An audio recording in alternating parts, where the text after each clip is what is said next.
ನನ್ನನ್ನು ಜನ ತಿರಸ್ಕಾರ ಮಾಡಿದ್ದಾರೆ. ಮತ್ತೆ ಮತ್ತೆ ಇನ್ನ ಸೋತ್ ಇನ್ನೂ 1 ತಿಂಗಳು ಆಗಲಿಲ್ಲ, ಆಗಲೇ ಇನ್ನೊಂದು ಚುನಾವಣೆಗೆ ಅಂತಂದ್ರೆ ಜನ ನಗ್ತಾರೆ.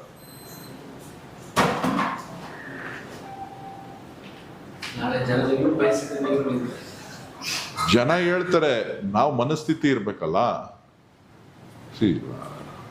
ಈಗ ಜನ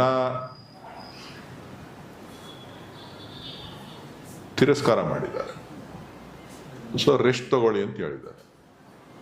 ಬೇರೆಯವ್ರ ಕೆಲಸ ಮಾಡಲಿ ಅಂತ ಹೇಳಿದ್ದಾರೆ. ಬೇರೆಯವ್ರ ಕೆಲಸ ಮಾಡಲಿ, ನಾವು ಅವ್ರಿಗೆ ಸಹಕಾರ ಕೊಡೋಣ.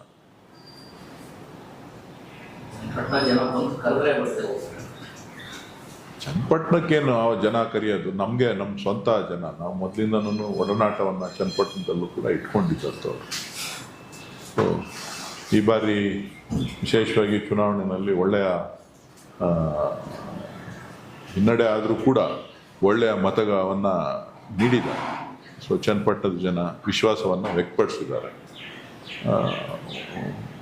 ಸೊ ಹಾಗಾಗಿ ನಾವು ಅವರ ಶಾಸಕರಿಲ್ಲದೇ ಇರುವಂಥ ಸಂದರ್ಭದಲ್ಲಿ ಸರ್ಕಾರ ಆ ಕ್ಷೇತ್ರದ ಜವಾಬ್ದಾರಿಯನ್ನು ತೆಗೆದುಕೊಂಡು ಅಭಿವೃದ್ಧಿ ಪಡಿಸಬೇಕಾದ್ದು ಸರ್ಕಾರದ ಕೆಲಸ.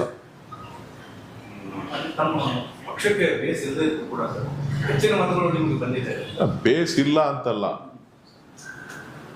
ಚನ್ನಪಟ್ಟಣದಲ್ಲಿ ಮೊದಲಿಂದನೂ ಕೂಡ ಕಾಂಗ್ರೆಸ್ ಬಲಿಷ್ಠವಾಗಿದೆ, ನಾಯಕತ್ವ ಇರಲಿಲ್ಲ.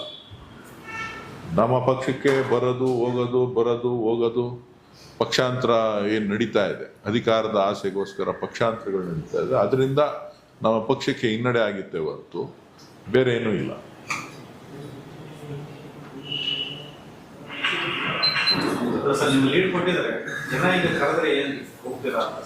ಹೇಳಿದ್ನಲ್ಲ, ನಾನು ರಿಜೆಕ್ಟ್ ಮಾಡಿದ್ದಾರೆ ಅಂತ.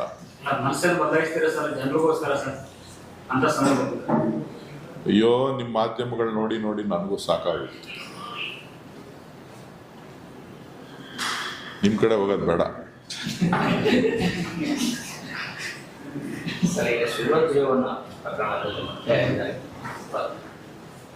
ನೋಡ್ರಿ, ಅದು ದೇವೇಗೌಡರ ಕುಟುಂಬ, ಇಡೀ ಮಾಜಿ ಪ್ರಧಾನಮಂತ್ರಿಗಳ ಕುಟುಂಬ. ಅವ್ರ ಬಗ್ಗೆ ನೀವು ಯಾರು ಮಾತಾಡಬೇಡಿ. ನಾವು ಮಾತಾಡಿದ್ರೆ ತಪ್ಪಾಗ್ತದೆ. ಸೊ ರಾಜ್ಯದ ಜನ ಗಮನಿಸ್ತಾ ಇದ್ದಾರೆ, ಕಾನೂನು ಕ್ರಮ ತಗೊಳ್ತದೆ. ನನ್ನ ಕುಟುಂಬದ ಷಡ್ಯಂತ್ರ ಮಾಡಿದರೆ ಯಾರಿದ್ದಾರೆ ಹಿಂದೆ ಗೊತ್ತು, ನಾವು ಓಡೋಗಲ್ಲ, ಅವರಿಗೆ ಉತ್ತರ ಕೊಡ್ತೀವಿ.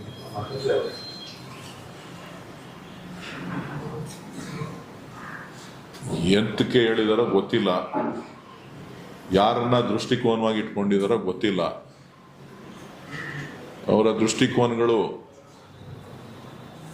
ಬಹುಶಃ ಅವರ ರಕ್ಷಣೆಗೋಸ್ಕರ ಬೇರೆಯವ್ರ ಮೇಲೆ ಹೇಳೋದು ಅಭ್ಯಾಸ ಆಗಿದೆ. ಬೇರೆಯವ್ರನ್ನ ಬೊಟ್ಟು ಮಾಡಿ ತೋರಿಸಿ ಬೇರೆಯವ್ರನ್ನ ಇದು ಕೇಳ್ಕೊಂಡು ಅವರ ರಕ್ಷಣೆ ಪಡ್ಕೊಳ್ಳೋದಕ್ಕೆ ಮಾಡುವಂಥ ಒಂದು ಕೆಲಸ. ಗ್ರಾಮಾಂತರ ಕ್ಷೇತ್ರಕ್ಕೆ ತಮ್ಮ ಸೇವೆ ಮುಂದೆ ಸಾಮಾನ್ಯ ಪ್ರಜೆಯಾಗಿ, ಸಾಮಾನ್ಯ ಕಾರ್ಯಕರ್ತನಾಗಿ ಓಡಾಡ್ಕೊಂಡಿರ್ತೇವೆ.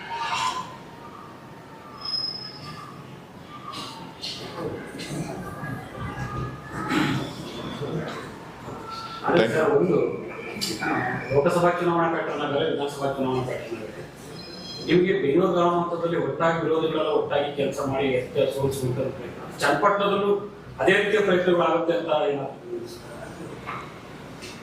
ಯಾಕಂದ್ರೆ ಸುದ್ದಿ ಚುನಾವಣೆ ಬಂದಾಗ ಮಾತಾಡೋಣ. ಈಗ ಸದ್ಯಕ್ಕೆ ಖಾಲಿ ಇದೆ.